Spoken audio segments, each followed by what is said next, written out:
दोस्तों, आप सभी को संदीप सुपर स्टोरी में स्वागत है। बुड्ढी अम्मा की कहानी सुनाने जा रहा हूँ। एक समय की बात है, राजू नाम का एक लड़का अपने शहर से दूसरे किसी शहर में नौकरी करता था। लेकिन वह जब भी अपने होम टाउन आता था तो वो अपने दोस्तों से मिलना नहीं भूलता था। दोस्तों की रीयूनियन होती थी और रीयूनियन के लिए सभी दोस्त जिस जगह से मिलते थे वह था शहर का फेमस लस्सी वाला। गर्मी की छुट्टी में राजू अपने घर आया हुआ था। उसने अपने दोस्तों को फ़ोन कॉल किया और लस्सी वाले दुकान पर आने के लिए बोला। राजू और उसके दोस्त लस्सी वाले के दुकान पर पहुंच गए। लस्सी के लिए ऑर्डर किया। गर्मी के दिन थे, ऊपर कांत लगी हुई थी। सभी बैठकर लस्सी की प्रतीक्षा कर रहे थे। हंसी मजाक चल रही थी। तभी एक बूढ़ी माँ राजू के सामने आकर खड़ी हो। 75 से 80 साल उनकी उम्र हो रही होगी। हाथ में लाठी थी, आंखें धसी हुई थी, जुबान लड़खड़ा रही थी, कमर झुकी हुई थी, चेहरे पर भूख दिख रही थी। उस बूढ़ी माँ ने बस इतनी सी बोली, बेटा ऊपर वाले के नाम पर कुछ दे दे। राजू के सामने उसने हाथ फैला दी। राजू से रहा नहीं गया। वैसे ही राजू भिखारियों को भीख नहीं देता था, लेकिन पता नहीं उस दिन क्या हुआ, अपने आप उसका हाथ वैलेट की तरफ चला गया और सिक्के ढूंढने लगा। अचानक राजू के पास दूसरा आइडिया आया। उसने अपना वैलेट अपने जेब में रख लिया। आप सोच रहे होंगे कि शायद उसने पैसा नहीं दिया, लेकिन उसने कहा, दादी जी क्या आप लस्सी पियेंगे? जैसे ही उसने दादी जी से कहा, उस बुढ़ी अम्मा के चेहरे पे एक छोटी सी मुस्कान आ गई। राजू के दोस्त पीछे से देखने लगे कि यार यह क्या कर रहा है, मतलब 5-7 रुपया देकर बात खत्म हो जाएगी। 30 रुपया की लस्सी पिला रहा है। और दोस्तों को ऐसा लग रहा था कि शायद राजू गरीब हो जाएगा, वो बुढ़ी अम्मा ठग कर चली जाएगी। राजू ने फिर से पूछा, दादी जी क्या आप लस्सी पियेंगी?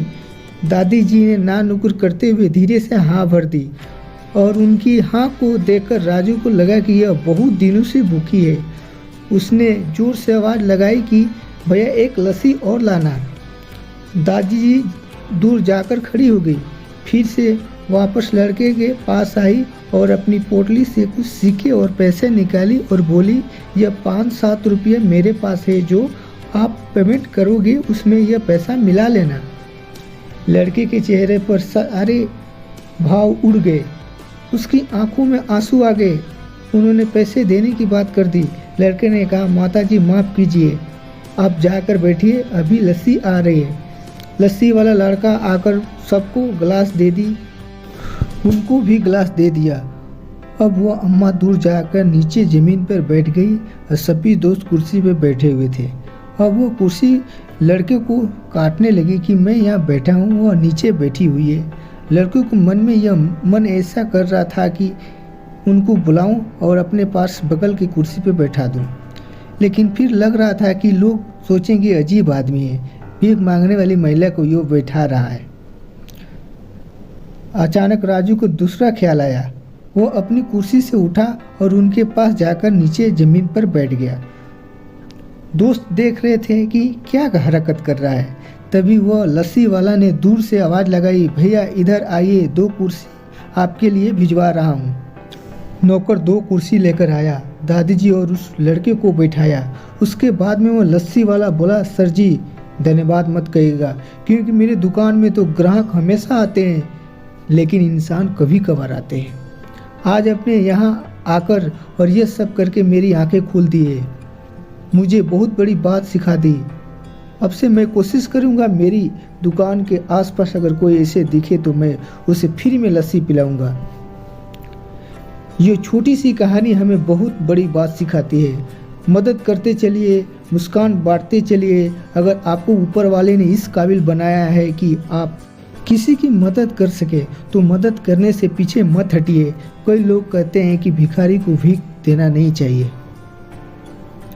आप पैसा मत दीजिए, लेकिन अगर कोई गरीब आदमी दिख रहा है तो उसे राजू की तरह भोजन जरूर करवाइए।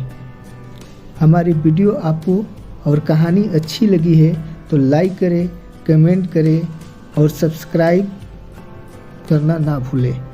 Thank you for watching my video.